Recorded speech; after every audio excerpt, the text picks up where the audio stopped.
আপনি করবে রসুলের প্রতি আর আল্লাহ করবে কার প্রতি? আল্লাহর প্রতি। কত বড় মর্যাদার কথা। আপনি নামাজ আদায় করেন, আপনি নামাজ পড়েন না, আপনি সিয়াম পালন করেন না, আপনি যাকাত দেন না, যারা যাদের হজের সামর্থ্য তারা হজ করে কি করে না?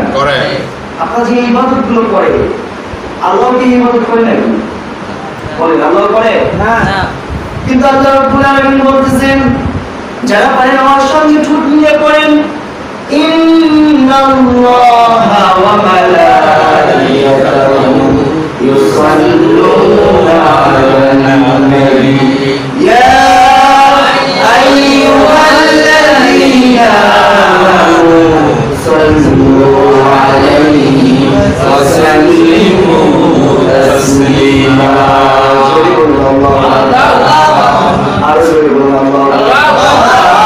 আমার ভাইরা এই আওয়াজে ভাইরা আল্লাহর নবী বলেন বাইনাস সামাওয়াতি ওয়াল আরদ।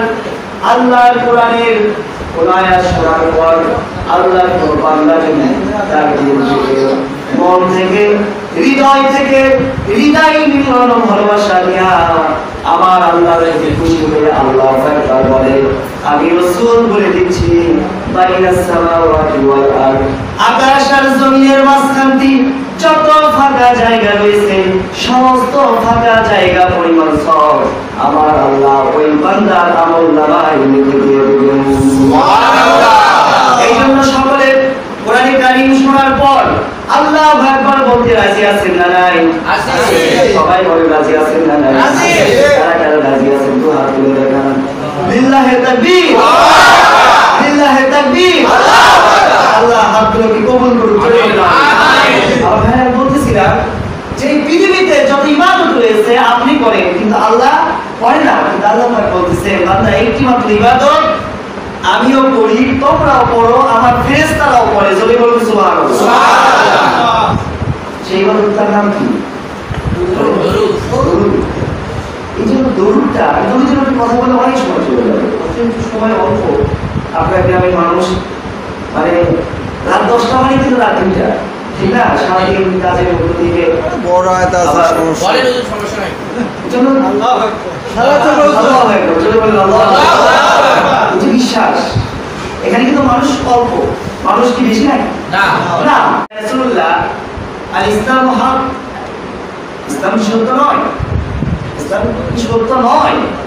এটা কি বলবো? অবশ্যই সত্য। ইসলাম যদি সত্য হয় তাহলে আমরা কেন গোপনে থাকবো? ইসলামের প্রচার তো আমরা প্রকাশ্য করবো। যদি বলুন সুবহানাল্লাহ। সুবহানাল্লাহ। নবীজি বললেন ওমর এখনো সেই সময় আসেনি, তার কারণ আমাদের সংখ্যা মাত্র 40। সংখ্যা কত? 40। আর এই কাফেরদের সংখ্যা আমাদের চাইতে অনেক অনেক অনেক গুণ বেশি। সুতরাং এই 40 জন দিয়ে তাদের সঙ্গে পেরে ওঠা, শক্তিতে পেরে ওঠা আমাদের পক্ষে সম্ভব নয়। হযরত ওমর বলে ইয়া রাসূলুল্লাহ শক্তিতে হয়তো আমরা পারবো না, কিন্তু আপনি যদি অনুমতি দেন তাহলে আমি ওমরে একটি তাকবীর দিতে চাই, যে তাকবীর ঈমানের তাকবীর, যেই তাকবীর হবে শক্তি দিয়ে নয়, শরীরের শক্তি দিয়ে নয়, যেই তাকবীর হবে ঈমানের শক্তি দিয়া। আপনি যদি আমাকে অনুমতি দেন তাহলে তাকবীর দেব। আমার রাসূল ওমরকে নিষেধ করবেন না। হযরত ওমর তাকবীর দিলেন। আল্লাহর কসম কিতাবের মধ্যে এসেছে প্রত্যেক কাফের তার বাড়ির ভিতর থেকে হযরত ওমরের তাকবীর শুনে থর থর করে কাঁপা শুরু করে দিয়েছে। সুবহানাল্লাহ। কিতাবের মধ্যে লেখা হয়েছে পৃথিবীর যে প্রান্ত থেকে যে মুসলমান যদি আমার মালিকের তাকবীর দিয়ে দেয়, শুনে রাখুন ওই জায়গায় যদি কাফের নাও থাকে তাহলে আপনার তাকবীরে শয়তান শুনে শয়তান পর্যন্ত পালাতে বাধ্য হবে। সুবহানাল্লাহ। সুতরাং সংখ্যায় কম কিন্তু ঈমানের জজবায় যে কথা বলেছেন হুজুর সাল্লাল্লাহু আলাইহি সাল্লামের পছন্দ হয়ে গেছে। সুবহানাল্লাহ। আরেকটু জোরে বলেন সুবহানাল্লাহ। সুবহানাল্লাহ। সুতরাং আমি আপনাদেরকে বুঝাতে চাচ্ছি আমাদের সংখ্যা কম হলেও ঈমানের জজবা কম না বেশি? বেশি। আরেকটু জোরে বলেন কম না বেশি? বেশি। বেশি। জি। হুজুর সাল্লাল্লাহু আলাইহি সাল্লামের মাহফিলে আসতে পেরে আমরা খুশি। খুশি। ফেসাদ তো হবে শয়তান নাকি জি ফেসাদ কি হবে শয়তান আল্লাহ রাব্বুল আলামিন বলেন قل بفضل الله وبرحمته فبذلك فليفرحوا هو خير مما يجمعون জোরে বলুন আল্লাহু আকবার আবার আল্লাহ পাক বলেন দুনিয়ার মানুষ হে রাসূল আপনি দুনিয়ার মানুষদেরকে জানায় দিন যারা দুটি জিনিস পেয়েছে এক নাম্বার কোরআন পেয়েছে দুই নাম্বার নবী মুহাম্মদ রাসূলুল্লাহ সাল্লাল্লাহু আলাইহি সাল্লামকে নবী হিসেবে পেয়েছে আপনি অর্ডার করে দিন আপনি বিশ্ববাসীকে জানায় দিয়ে দিন এই দুইটি জিনিস যারা পেয়েছে তারা যেন দুনিয়ার মধ্যে আনন্দ করে সুবহানাল্লাহ কি করে আনন্দ খালিয়া ফরাহু আমল সিগা যারা আমি বলছেন তারা বুঝতেছেন আমল সিগা ব্যবহার করেছে আল্লাহর ফরজ বিধান যারা কোরআন পেয়েছো আর নবী মুহাম্মদ সাল্লাল্লাহু আলাইহি ওয়াসাল্লামকে কি হিসেবে পেয়েছো নবী হিসেবে পেয়েছো তারা কি করো আনন্দ করো আমরা তো এই দুইটি জিনিসই পেয়েছি সুবহানাল্লাহ বলতে পারলেন না সুতরাং আমরা আনন্দ করব না তো করবে কারা যারা বলে ঈদে মিলাদুন নবী জায়েজ নাই এরা নবীর পক্ষে না নবীর বিপক্ষে বিপক্ষে কোরআনের পক্ষে না কোরআনের বিপক্ষে বিপক্ষে সূরা ইউনূস আলাইহিস সালামের 58 নম্বর এই আয়াত দ্বারা প্রমাণিত হয় ঈদে মিলাদুন নবী সাল্লাল্লাহু আলাইহি সাল্লাম পালন করা উম্মতের জন্য জায়েজ না জায়েজ জায়েজ আপনি আনন্দ করবেন না তো কিসে আনন্দ করবেন বিয়েতে গান বাজনাতে নবীর জন্মতে আপনার আনন্দ হয় না কিসে আনন্দ হবে হুয়া খায়রুম মিম্মা ইয়াজমাউন কেন আনন্দ করবা তার ব্যাখ্যা আমি দিচ্ছি জোরে বলুন সুবহানাল্লাহ সুবহানাল্লাহ আল্লাহ বলতেছেন কেন আনন্দ করবা তার ব্যাখ্যা কে দেবে আল্লাহ আল্লাহ রাব্বুল আলামিন বলেন এই পৃথিবীতে যা কিছু তোমরা গেইন করেছো যা কিছু অর্জন করেছো যা কিছু তোমরা পেয়েছো তার চেয়ে শ্রেষ্ঠতম সম্পদ এই দুটি জিনিস আল্লাহু আকবার আরেকটু জোরে বলুন সুবহানাল্লাহ কেন পৃথিবীর সবচাইতে শ্রেষ্ঠ এই দুটি জিনিস কেন আপনি যদি জিজ্ঞেস করেন আল্লাহ পাকের জবাব আছে না নাই আছে সবাইকে বলতে হবে আছে না নাই আছে আল্লাহ পাক বলেন ইযা যুলজিলাতিল আরদু জিলজালাহা ওয়া আখরাজাতিল আরদু আথqalaha ওয়া ক্বালাল ইনসানু মা লাহা জোরে বলুন আল্লাহু আল্লাহ পাক বলেন যখন কিয়ামতের ডাক দেওয়া হবে জমিন থেকে সমস্ত লাশ উপরে উঠবে আর তারা বলবে ওয়াকালাল ইনসানু মা লাহা এত কিছু বানালাম এত কিছু তৈরি করলাম 10 তলা বিল্ডিং বানালাম 20 তলা বিল্ডিং বানালাম মার্বেল পাথর দ্বারা বিল্ডিং তৈরি করলাম দামি দামি খোয়া দ্বারা বিল্ডিং তৈরি করলাম কোথায় সব কিছু কেন মাটির সঙ্গে মিশে গিয়েছে আল্লাহ পাক বলেন দুনিয়ার সব কিছু ধ্বংস হয়ে যাবে কিন্তু আমি আল্লাহ পাক তোমাদেরকে যে দুইটি জিনিস দিয়েছি এক নম্বরে কোরআন দুই নম্বরে নবী মুহাম্মদ রাসূলুল্লাহ তোমাদেরকে দিয়েছি এই দুইটি জিনিস কখনো ধ্বংস হবে না যার কারণে পৃথিবীর সবচেয়ে শ্রেষ্ঠতম বস্তু এবং মানুষ মুহাম্মদ রাসূলুল্লাহ এই দুইটি জিনিস আমরা পেয়েছি সুতরাং আমাদেরই আনন্দের দিন যদি বলুন সুবহানাল্লাহ আমার ভাইরা আমি আপনাদেরকে বুঝাতে চাচ্ছি নবীকে পাওয়ার পরে যার আনন্দ হবে না সে কি মুসলমান না শয়তান আমি বলবো না আমি শুধু এতটুকু বলতে চাই তার ভিতর নবীর প্রতি ভালোবাসা আছে না নবীর প্রতি দুশ্মনী থাকতে ভরা বলে ভালোবাসা আছে না দুশ্মনী আছে দুশ্মনী কেন নবীকে ভালোবাসা করতে পারেনি নেই আপনাদের কষ্ট হচ্ছে কথা বলেন কষ্ট হচ্ছে নবীকে ভালোবাসা করতে পারেনি আল্লাহ রাব্বুল আলামিন বলেন النبي أولى بالمؤمنين أنفسهم وأزواجهم أمهاتهم আল্লাহ পাক বলেন দুনিয়াতে যারাই তোমরা মুমিন বলে দাবি করো, বিশ্বাসী বলে দাবি করো, মুত্তাকি বলে দাবি করো, মুসলিম বলে দাবি করো, পরেজগার বলে দাবি করো, আমি আল্লাহর অর্ডার তাদের প্রতি, আমি আল্লাহর নির্দেশ তাদের প্রতি, মুমিন যারা দাবি করো তাদের প্রতি আমার অর্ডার, তোমাদের জীবনের চাইতেও বেশি ভালোবাসতে হবে আমার রাসূলকে। আর তোমাদের জন্য করে আর তোমাদের জন্য করে আমার রাসূলের স্ত্রীদেরকে তোমাদের জন্য মা বানায় দিয়ে দিলাম। আমার স্ত্রীদের, আমার নবীর স্ত্রীদের কি বানায় দিয়েছে? মা বানিয়ে দিয়েছে। জোরে বলুন সুবহানাল্লাহ। সূরা আহজাবের 6 নম্বর আয়াত। বাড়িতে যাবেন, কোরআন শরীফ খুলবেন, দেখবেন আল্লাহ বলতেছেন মুমিন দাবি করলেই তোমার প্রাণের চাইতেও বেশি ভালোবাসতে হবে কাকে?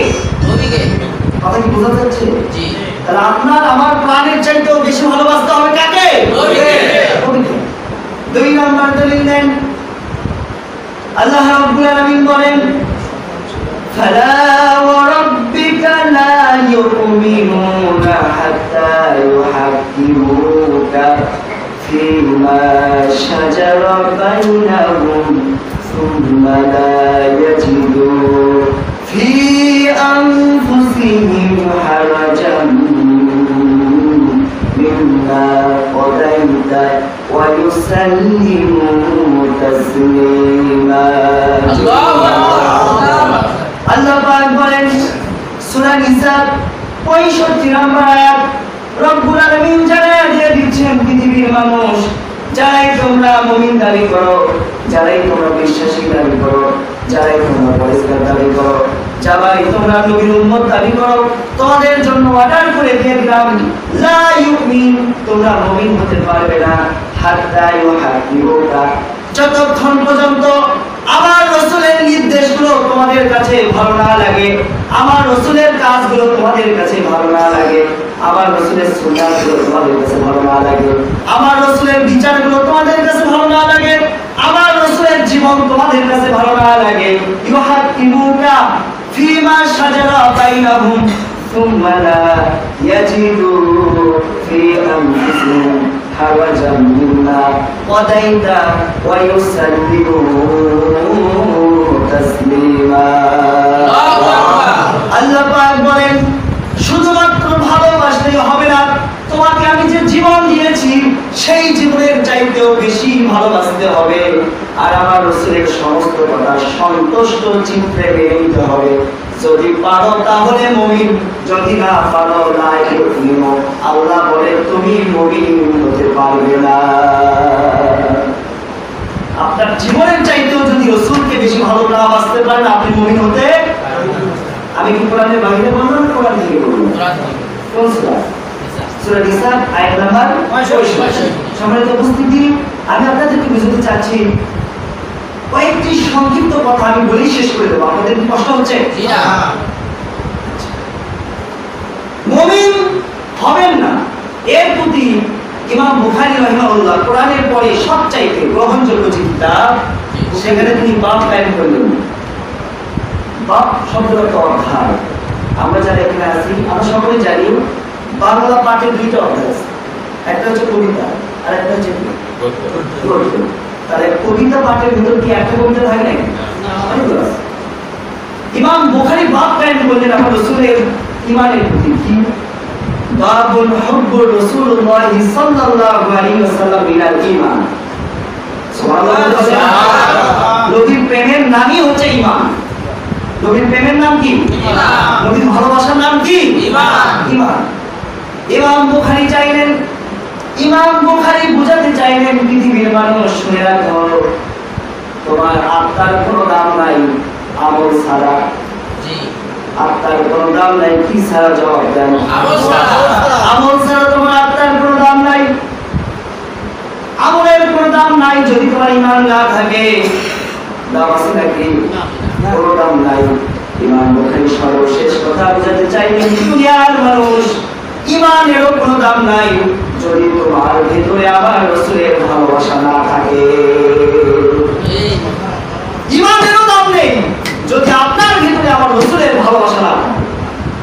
হাদিস নিয়ে নিয়ে আসলেন লা ইউমিনু আহাদুকুম, আপনারা তো সকলেই জানেন লা ইউমিনু আহাদুকুম হাত্তা কুনা আহাব্বা ইলাইহি মিন ওয়ালিদিহি ওয়া ওয়ালাদিহি ওয়ান নাসি আজমাইন।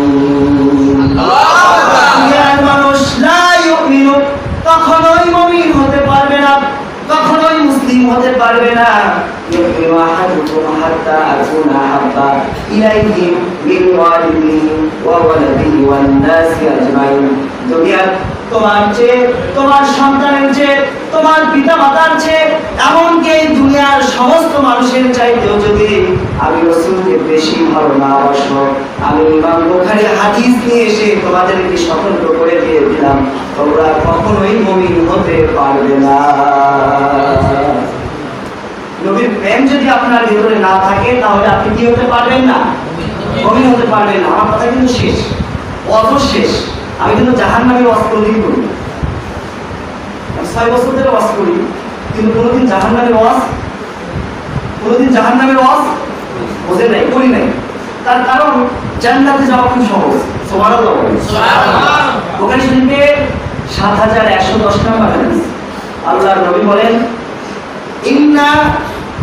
ইন্নাল্লাহ তাবারাকা ওয়া তাআলা মান ক্বালা লা ইলাহা ইল্লাল্লাহ ফাদাখালাল জান্নাহ। সুবহানাল্লাহ। হুজুর সাল্লাল্লাহু আলাইহি সাল্লাম বলেন, কেউ যদি মন থেকে লা ইলাহা ইল্লাল্লাহ মুহাম্মাদুর রাসূলুল্লাহ সাল্লাল্লাহু আলাইহি সাল্লাম পড়েন তাহলে ফাদাখালাল জান্নাত, হুজুর বলেন অবশ্যই অবশ্যই সে জান্নাতে প্রবেশ করবে। সুবহানাল্লাহ। আপনি কি এখানে কালেমা পড়ে প্রবেশ করেন নাই? না করেছেন? কালেমা পড়ে প্রবেশ করেছেন নাকি করেন নাই? করেছেন। আপনাদের তো কালেমার জিকির করে। সুবহানাল্লাহ, সুবহানাল্লাহ। আর একবার কালেমা হৃদয় থেকে পড়লেই সে জান্নাতে। সুবহানাল্লাহ, সুবহানাল্লাহ। আর আপনি পড়েছেন এতবার, তাও যাবেন না? জাহান্নামে ওয়াজ হুজুররা কেন বলেন তো তাই বুঝি না। বুখারী শরীফের সর্বশেষ হাদিস, কালিমাতানি হাবিবাতানি ইলা রহমান, এই রহমানের বুখারী শরীফের হাসিয়ায় এসেছে কিয়ামতের দিন আল্লাহ পাক বলবেন ফেরেশতারা জাহান্নামীদেরকে থেকে বা কিয়ামতের ময়দান থেকে আমার বান্দাদেরকে জান্নাতে নিয়ে যাবে। সুবহানাল্লাহ, সুবহানাল্লাহ। আমি কিন্তু বলেছি অশেষ, জান্নাতে যাওয়ার কিছু পন্থা, আপনি ভয় পান কেন? আপনি তো জান্নাতে যাবেন, মারা গেলে আপনি কোথায়? জান্নাত। ভয় কেন? জাহান্নামের ওয়াজ কেন আপনি শুনবেন? বাড়ি যদি আপনার হয় তাহলে কেউ কি আটকাতে পারবে? বলে আপনার বাড়িতে প্রবেশ করতে আপনাকে কেউ আটকাতে পারবে? আমাদের বাড়ি কোথায় বলুন তো? জান্নাত। আমার পিতা আদম আলাইহিস সালাম ছিলেন কোথায়? জান্নাত। ওটাই তো আমার বাড়ি। ফিরেও তো যেতে হবে আমার বাড়িতে, তো বাড়ি ছাড়া কোথায় যাবো? আত্মীয়র বাড়িতে যদি যাই খুব বেশি 1 দিন 2 দিন 3 দিন, জাহান্নামে যদি থাকাই লাগে তাহলে সেখানে কোথায় আসা? আত্মীয়র মতো ওটা তো স্থায়ী না। বাড়ি তো আমার স্থায়ী কোনটা? জান্নাত। যদি বলেন সুবহানাল্লাহ, সুবহানাল্লাহ। আর আত্মীয়র বাড়িতেও যেতে হবে না। বুখারী শরীফের যে হাদিস আমি আপনাদেরকে বললাম, কালিমাতানে হাবিবাতানে ইলা রহমানের ব্যাখ্যায় হাসিয়ায় এসেছে, আল্লাহ বলবে আমার বান্দাদেরকে কিয়ামতের ময়দান থেকে জান্নাতে নিয়ে যাও। তো ফেরেশতারা একদলকে নিয়ে আসবে, নিয়ে এসে বলবে আল্লাহ এরা কোনোদিন নাফরমানি করে নাই, কোনোদিন আপনার কি করে নাই? নাফরমানি করে নাই। আল্লাহ বলবে ঠিক আছে জান্নাতে দিবে। জয় বলুন সুবহানাল্লাহ। আরেক দলকে নিয়ে আসা হবে, এবার ফেরেশতা বলবে আল্লাহ এদের বিরুদ্ধে আমাদের অভিযোগ আছে। কি? এরা ইবাদত করেছে মাঝে মধ্যে, আবার গিয়ে গাদ্দারি করেছে। ইবাদত করেছে আবার কি করেছে? নাফরমানিও করেছে। আল্লাহ বলেন যে আমাকে ভয় করে তো সিজদা দিয়েছে, একটা হলেও তো সিজদা দিয়েছে। ফেরেশতারা বলে হ্যাঁ তা দিয়েছে। আল্লাহ বলে ওদেরকেও জান্নাত দিয়ে দাও। সুবহানাল্লাহ। বুখারী শরীফের কোন হাদিস বলতেছে? একেবারে সর্বশেষ হাদিস। এটা আমার ব্যক্তিগত কথা না, বুখারী শরীফের যে হাসিয়া আছে সেখানে লেখা আছে। এরপরে আরেক দলকে নিয়ে আসা হবে, এরা জীবনে কালেমা বলেছে, এরপর জীবনে কোনোদিন সিজদাও দেয়নি। জীবনে কি করে নাই? সিজদাও দেয়নি। এর আগে একটি এক্সাম্পল দেই, আমি যদি কারো থেকে অর্থ পাই, কোনো টাকা পাই, আমি যদি মাফ করে দিই, পৃথিবীর আর কেউ ঠেকাতে পারবে? পারবে? আল্লাহ বলবে এদের অপরাধ কি? ফেরেশতারা বলবে আল্লাহ কালেমাই শুধু করেছে, জীবনে এদের আমলনামায় একটি আমলও খুঁজে পাওয়া যাচ্ছে না। এটা কি করো? ফয়সালা আপনি বলেন। আল্লাহ রাব্বুল আলামিন বলেন ফেরেশতারা তোমরা কি শোনো নাই আমার নাম রহমান? আমি কিসের রহমান? যদি আমার গুনাহগারদেরকে জান্নাত না দিই তাহলে কিসের রহমান? আজকে আমি আল্লাহ রাব্বুল আলামিন কিয়ামতের ময়দানে রহমান নামের বরকত রক্ষা করার জন্য করে জাহান্নামী আওলাদেরকে জান্নাত দিয়া আমি আমার নামকে ধন্য করে দিয়ে দিলাম। সুবহানাল্লাহ।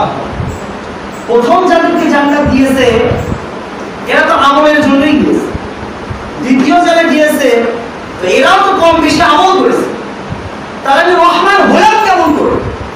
আমার নাম হলো রহমান, আর রহমান আল্লামাল কোরআন, বিসমিল্লাহির রহমান। এত নাম আমার রহমান খালি বারবার আমি দিয়েছি, বান্দাকে শুনিয়েছি। আল্লাহু আকবার, আল্লাহু আকবার, আল্লাহু আকবার। আর এতবার আমি আমার বান্দাকে শুনিয়েছি রহমান, এই নামের বরকত আমি কিভাবে রক্ষা করব? প্রথম যাদেরকে জান্নাত দিয়েছি আমলের কারণে দিয়েছি, দ্বিতীয় যাদেরকে দিয়েছি কম বেশি আমল করেছে, কেমন করে রহমান নামের বরকত রক্ষা হয়? আমি আবার সুযোগ পেয়ে গিয়েছি আমার রহমান নামকে রক্ষা করার জন্য। সুযোগ হচ্ছে এই জাহান্নামীদেরকে আমি জান্নাত দান করে রহমান নামের বরকত রক্ষা করব। সুবহানাল্লাহ। তাহলে আপনি কারে বলছেন? আপনার কোনো চিন্তা আছে? না। চিন্তা আছে? না। চিন্তা। সম্মানিত উপস্থিতি, এখন কালেমা যারা পড়েছে এটা কি নিয়ে বলতে হবে? বিশ্বাস বা অবিশ্বাস? বিশ্বাস। কাকে বলা হয়? পাঁচ প্রকার: কুফরে ইনাদি, কুফরে জুহুদি, কুফরে ইনকারি, কুফরে নিফাকি, কুফরে জান্নাতি। কুফরে প্রথম নাম্বার কুফরে ইনাদি বলা হয় ওই কাফেরকে যে মুখেও স্বীকার করে না, অন্তরে বিশ্বাস করে না, তবে আমল করে। যেমন আমাদের সমাজে অনেক কাফের রয়েছে যারা ওয়াজ মাহফিলে দান করে না, অনেক সময় মাদ্রাসায় দেয়, সেই জন্য কি সে মুসলমান হয়েছে নাকি? মুসলমান নয়, সে কাফের, কিন্তু তার ভিতরে মুসলমানদের ঈমানের একটি আমল রয়েছে, এজন্য সে মুসলিম নয়। আল্লাহ রাব্বুল আলামিন বলতেছেন লা ইউমিন, তোমরা মুমিন হতে পারবে না যদি কার ভালোবাসা না থাকে। নবী কার ভালোবাসা না থাকে? কথা বলেন, কার ভালোবাসা না থাকে? আপনার ভিতর যদি ঈমান থাকে, আমল যদি নাও থাকে, ওখানে যে ব্যাখ্যা আমি দিলাম, আপনার ভিতর যদি ঈমান থাকে, আমল যদি তাও আপনি কোথায় যাবেন? সুবহানাল্লাহ বলতে পারবেন? ঈমান যদি না থাকে তাহলে সম্ভব? কথা কি বোঝা যাচ্ছে না? পরিষ্কার কথা, ঈমান যদি আপনার ভিতরে থাকে, আমল যদি না থাকে, তাও আল্লাহ পাক আপনাকে জান্নাত দান করে দিবেন। সুবহানাল্লাহ। কিন্তু ঈমান যদি না থাকে, জান্নাত আল্লাহ দিবেন না।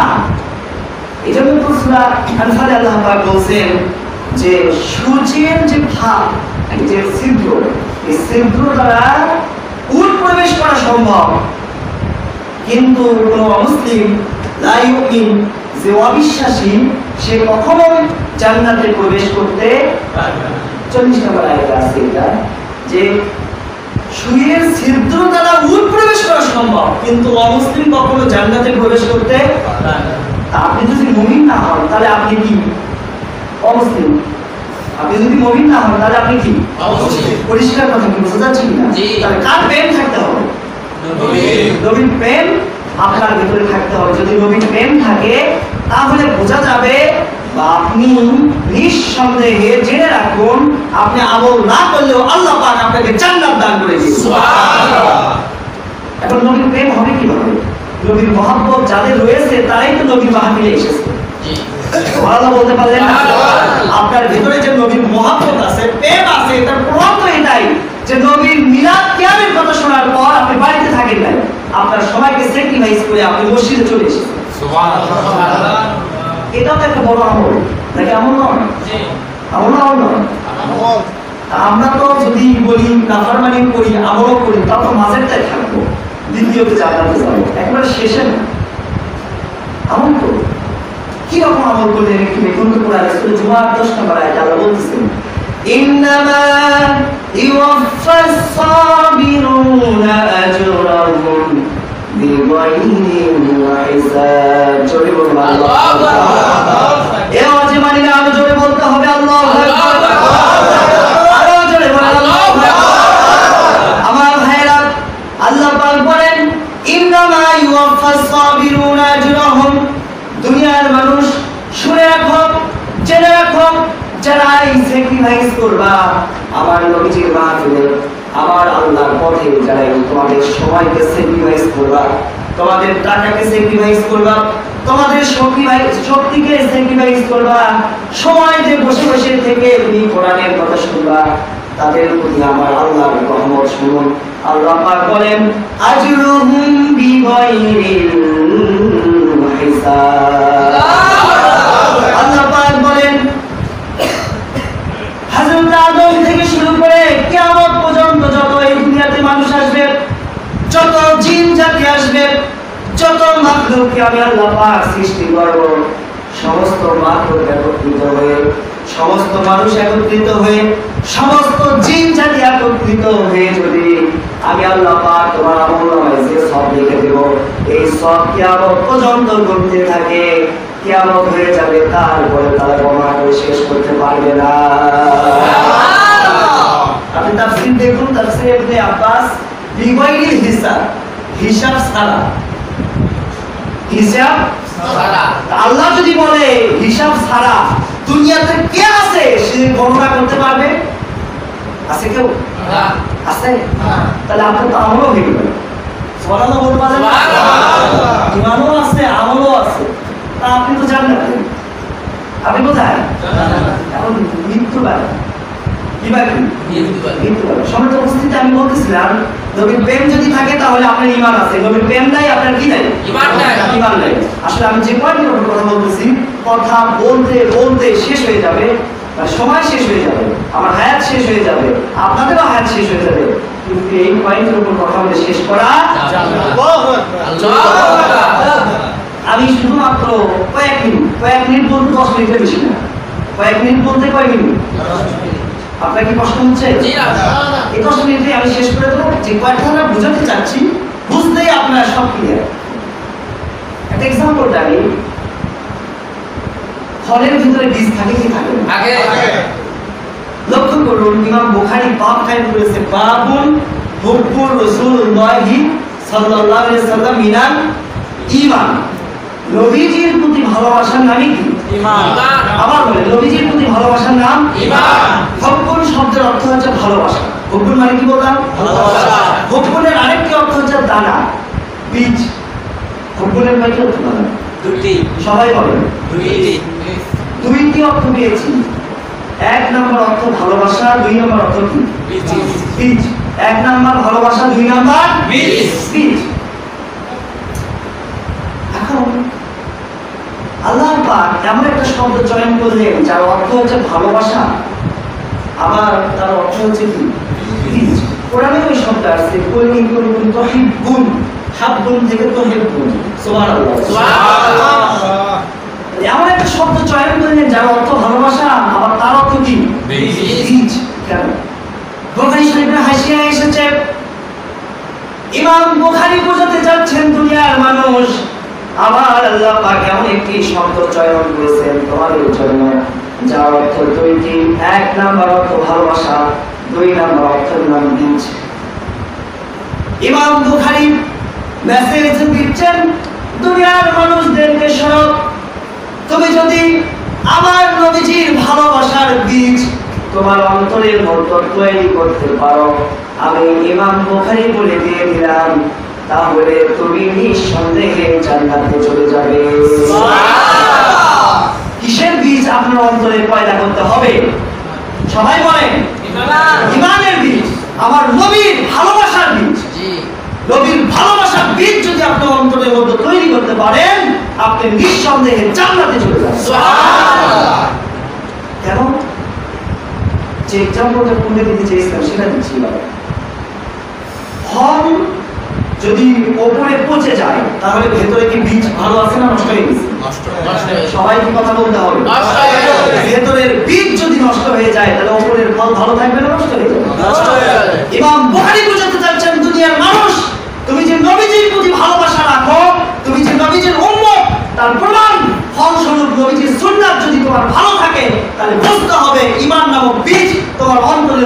রয়েছে।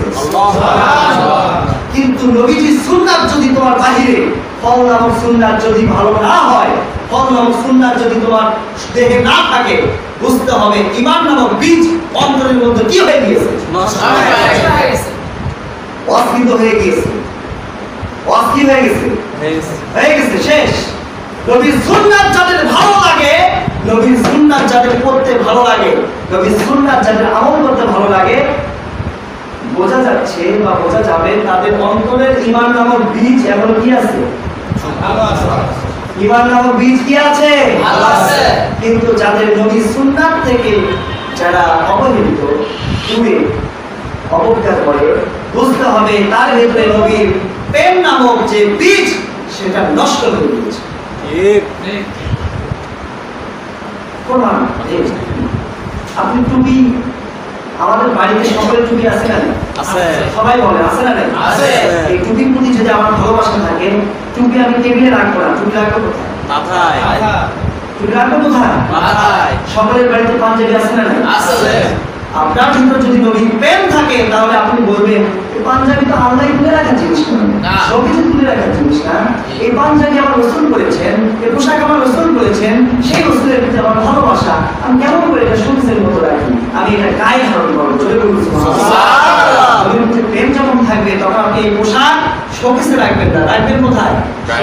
শরীরে।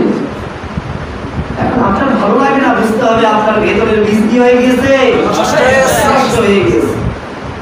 আমার ভাইরা, লা ইউমিন হাত্তা ইউহাক্কিমুকা, তোমরা কখনোই মুমিন হবে না, সূরা নিসার ৬৫ নম্বর আয়াত, যেটা আমি আগে বলেছি, যতক্ষণ পর্যন্ত নবীর কথাগুলো তোমাদের কাছে সন্তুষ্ট রূপে, তাসলিমা, সন্তুষ্ট রূপে তোমাদের কাছে তোমরা গ্রহণ না করবা, ততক্ষণ পর্যন্ত তোমরা মুমিন হবে না। আজকে আমরা নবীজির কথা, নবীজির আদর্শ সন্তুষ্ট রূপে গ্রহণ করি করি না? যদি করতাম, আমার রাসূল সুন্নাত করেছে, আমাদের কোরআন বের করেছে, এটা পড়েন নাই, তা আমরা কেন সুন্নাত বাদ দিয়ে করি? ফরজ নামাজ, জুমার নামাজ বিশেষ করে আমি বলি, জুমার নামাজ পড়ে যুবকরা দৌড় ধরে, বৃদ্ধরাও দৌড় ধরে না, ধরে না? জুমার নামাজের পরে সুন্নাত নেই, বোঝা যাচ্ছে আমার সুন্নাত আছে, কিন্তু আমার রাসূলের প্রতি যে প্রেম, সেই প্রেম তোমার নাই। প্রেম নাই মানে ঈমান নেই, প্রেম নাই মানে কি? ঈমান নাই। ঈমান নেই, ঈমান নাই মানে আপনার জন্য জান্নাত না জাহান্নাম? জাহান্নাম। পরিষ্কার। আমি তো জাহান্নামের ওয়াজ করব না, আমি এসেছি জান্নাতের ওয়াজ করার জন্য। জান্নাত পাবেন কেমন করে সেই পয়েন্টটা আমি শুধু তুলে ধরলাম। জি, আপনি মিসওয়াক করবেন, মেসওয়াক করবেন, কেন? এটা রাসূলের সুন্নাত। 10 মিনিট বলছি, আপনাদের কি কষ্ট হচ্ছে? 10 মিনিট কি হয়ে গেছে? আরে 5 মিনিট আরেকটা হাদিস আপনাদেরকে শুনুন, কষ্ট হবে আপনাদের? এটাই শেষ। আল্লাহু আকবার, আল্লাহু আকবার। এটা কার মহব্বত? আমার রাসূলের মহব্বত, জোরে বলেন সুবহানাল্লাহ।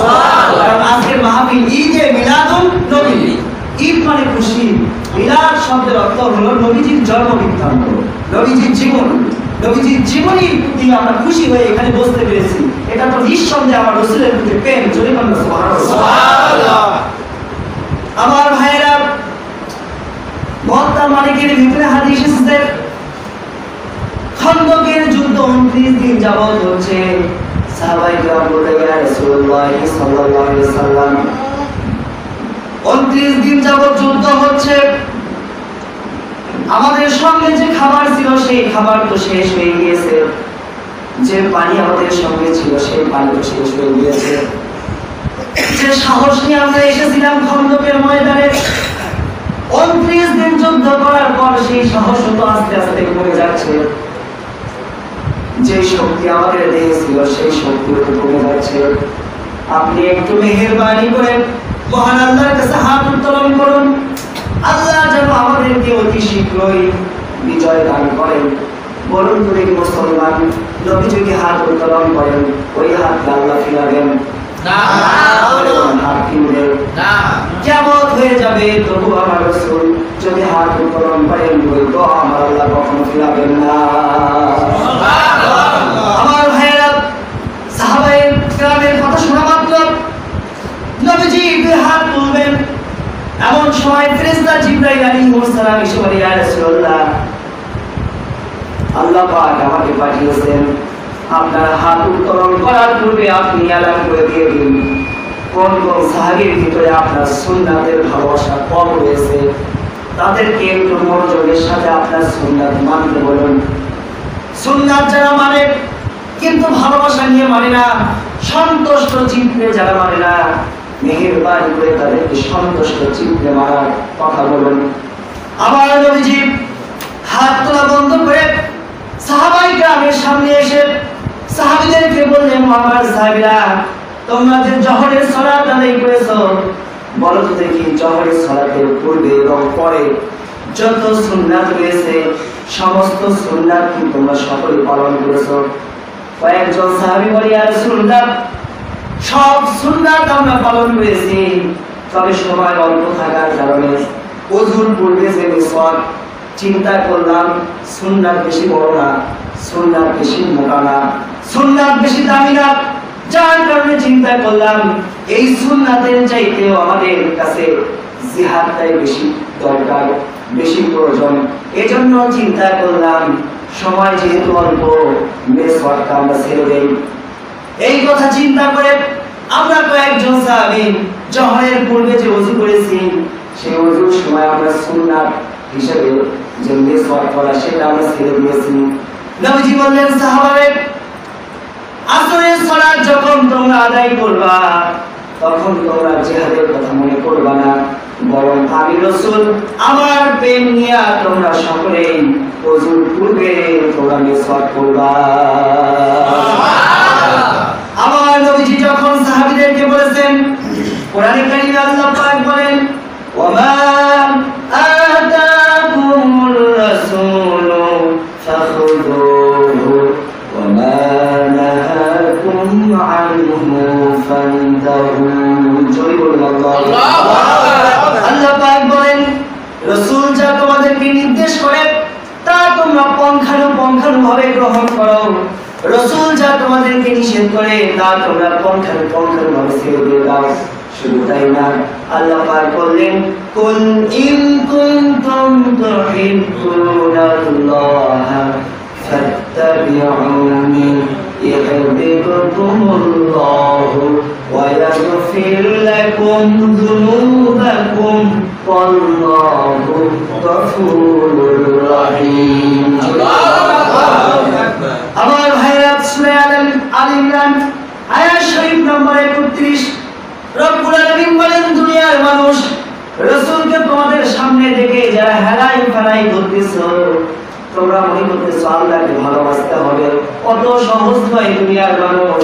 তোমরা যদি তোমাদের সামনে যে রাসূল রয়েছে তাকে যদি ফলো না করো, তাকে যদি তোমরা না মেনে নিয়ে নাও, রাসূল যা করেছে তা যদি তোমরা না করো, রাসূল যা আদেশ করেছে তা যদি তোমরা না মানো, রাসূল যা নিষেধ করেছে সেই নিষেধ যদি তোমরা না শোনো, আমি আল্লাহ তোমাদের কখনোই ভালোবাসবো না। আর আমার রাসূলকে যদি তোমরা মেনে নাও, তাহলে আমি আল্লাহ ভালো তো বাসবই। বোনাস হিসেবে তোমাদের জীবনের জানা অজানা, প্রকাশ্য অপ্রকাশ্য যত গুনাহ তোমরা করেছো, সমস্ত গুনাহগুলো আমি আল্লাহ রাব্বুল আলামিন মাফ করে দিয়ে দেব। আমার ভাইয়েরা, ইয়াগফিরটা মুজারিস সিগা তাফসীরের ভিতরে এসেছে। ইয়াগফির বর্তমান, ভবিষ্যৎ, প্রেজেন্ট, ফিউচার দুইটি কালের ভিতরে রয়েছে। মুফাসসির کرام লিখেছেন দুইটি কাল আল্লাহ পাক এজন্য দিয়েছেন, বান্দা তুমি যদি আমার রাসূলকে ভালোবাসার চিত্তে মেনে নিতে পারো, তাহলে আমি আল্লাহ পাক তোমার বর্তমান শুধু নয়, মৃত্যু পর্যন্ত যত অজানা গুনাহ হয়ে যাবে সমস্ত গুনাহগুলো আমি আল্লাহ পাক আগাম ক্ষমা করে দিয়ে দেব। আমি বলতেছিলাম খান্দকের যুদ্ধের কথা। সাহাবায়ে কেরামকে যখন নির্দেশ দিলেন, রাসূলের নির্দেশ তারা পঙ্খানুপঙ্খানু মেনেছেন না মানেন নাই? সবাইকে বলতে হবে, মেনেছেন না মানেন নাই? মেনেছেন। রাসূল যখন মিসওয়াক করার কথা বলেছেন, সাহাবায়ে কেরাম সঙ্গে সঙ্গে আসরের ওয়াক্ত আসার পূর্বে, ওযু করার পূর্বে তারা মিসওয়াক শুরু করে দিয়েছে। সুবহানাল্লাহ। মিসওয়াক শুরু করে দিয়েছে। ওইদিকে কাফের বাহিনীর সর্দার আবু সুফিয়ান কাফেরদেরকে তাদেরকে ডাক দিয়ে বলতেছে, ও আমার সাথী সঙ্গীরা, 29 দিন যাবত মক্কা থেকে মদিনাতে এসে আমরা যুদ্ধ করতেছি, আমাদেরও তো খাদ্য শেষ হয়ে গিয়েছে, শক্তি শেষ হয়ে যাচ্ছে, আমরাও তো যুদ্ধে পরাজয় গ্রহণ করবো একটা ভাব। কিন্তু শোনো, যুদ্ধে জয় করার একটি সুযোগ এসে গিয়েছে, তা হলো আমরা লক্ষ্য করতেছি সমস্ত মুসলমান আজকে অনেক সময় ধরে মিসওয়াক করতেছে। সুবহানাল্লাহ, দীর্ঘ সময় ধরে মিসওয়াক করতেছে। আমার মনে হয় দীর্ঘ সময় ধরে যেহেতু তারা মিসওয়াক করতেছে, সুতরাং তারা দীর্ঘ সময় ধরে আজকে সালাতে দাঁড়াবে, নামাজ আদায় করবে। আজকে তাদেরকে খতম করার সুযোগ। তারা যখন নামাজে দাঁড়াবে, আমরা সমস্ত কাফের বাহিনী যদি মুসলমানের উপর আক্রমণ করি, সাথে সাথে তারা ধ্বংস হয়ে যাবে। কাফেরদের চক্রান্ত জোরে বলেন নাউজুবিল্লাহ। আল্লাহ রাব্বুল আলামিন তিনি কি বসে আছেন? তিনি বসে আছেন।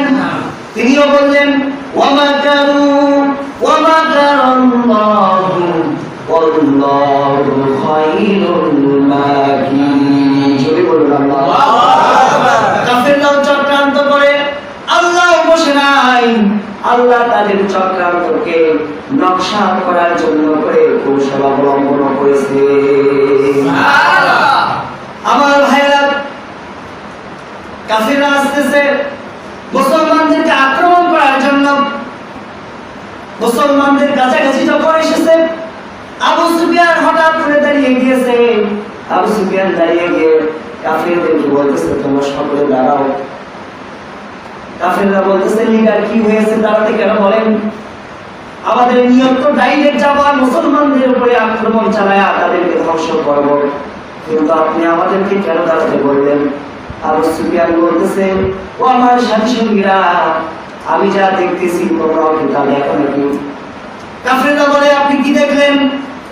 আবু সুফিয়ান বলে, লক্ষ্য করে দেখো, আমি দেখতেছি হযরত আলী রাদিয়াল্লাহু তাআলা আনহু তিনি বিশাল বড় একটি খেজুরের গোড়া দিয়া, খেজুরের গাছের গোড়া দিয়া তার এক একটা তরবারি নামক দাঁতগুলোকে মিসওয়াক করতেছে। সুবহানাল্লাহ। আমার কাছে মনে হচ্ছে হযরত আলী দাঁত মিসওয়াক করতেছে না, বরং তার তরবারি নামক দাঁতগুলোকে সামনে দিচ্ছে, ধার বাড়ায় দিচ্ছে। হযরত আলী যুদ্ধ তো করতে একটি তরবারি নিয়া, কিন্তু আমি দেখতেছি তার দাঁতের ভিতরে 32টি তরবারি। সুবহানাল্লাহ। আলী যদি আমাদেরকে হত্যা করত তার হাতের তরবারি দ্বারা, তাহলে আমরা দ্বিখণ্ডিত হয়ে যেতাম। কিন্তু এখন আলী যদি আমাদের উপর আক্রমণ করে 32টি তরবারি দ্বারা, বলুন তো কয় খণ্ড দ্বারা হয়ে যাবে? 64 খণ্ড হয়ে যাবে। সরি বলে সুবহানাল্লাহ। 64 খণ্ড হয়ে যাব। কাফেররা তোমরা কি দেখতেছো? সকল কাফের লক্ষ্য করে দেখে, শুধু আলী না, আমার রাসূলের যত সাহাবী মিসওয়াক করতেছে তাদের প্রত্যেকের দাঁত এক একটা তরবারি হয়ে গিয়েছে। সুবহানাল্লাহ। আবু সুফিয়ান বলতেছে, তোমরা যদি স্ত্রীকে বিধবা না বানাতে চাও, যদি সন্তানকে এতিম বানাতে না চাও, যদি তোমার মায়ের কাছে তুমি যদি ফিরে যেতে চাও, তাহলে আর সামনের দিকে এগো না, এখান থেকে মাল সামানা যা আছে সব ফেরতে বাড়ির দিকে পড়াও। চলে বলেন সুবহানাল্লাহ। আমার ভাইয়েরা, রাসূল আসরের সালাত আদায় করলেন। সালাত আদায় করে সাহাবীদেরকে বলতেছেন, সাহাবীরা আর দেরি করা যাবে না, চলো যুদ্ধের ময়দানে যাই। আজকে জয় আমাদেরকে নিশ্চিত করতে হবে, না হয় আমাদেরকে শহীদ হতে হবে। দুইটার একটা ফয়সালা, হয় জয় নিশ্চিত করতে হবে অথবা কি হতে হবে? শহীদ হতে হবে। রাসূলের কথা শোনা মাত্র সাহাবায়ে কেরাম প্রস্তুতি গ্রহণ করলেন। খন্দকের ময়দানে তারা পৌঁছে গেলেন। সাহাবায়ে কেরাম খন্দকের ময়দানে এসে কাফিররা যে তাঁবুতে অবস্থান করতেন সেই তাঁবুর সামনে আসলেন। তাঁবুর সামনে এসে দেখে তাঁবু পড়ে আছে, মাল সামানা সব রয়েছে, খাদ্য রয়েছে, অস্ত্র রয়েছে, ঘোড়া রয়েছে, কিন্তু কাফেররা নাই। কয়েকজন সাহাবী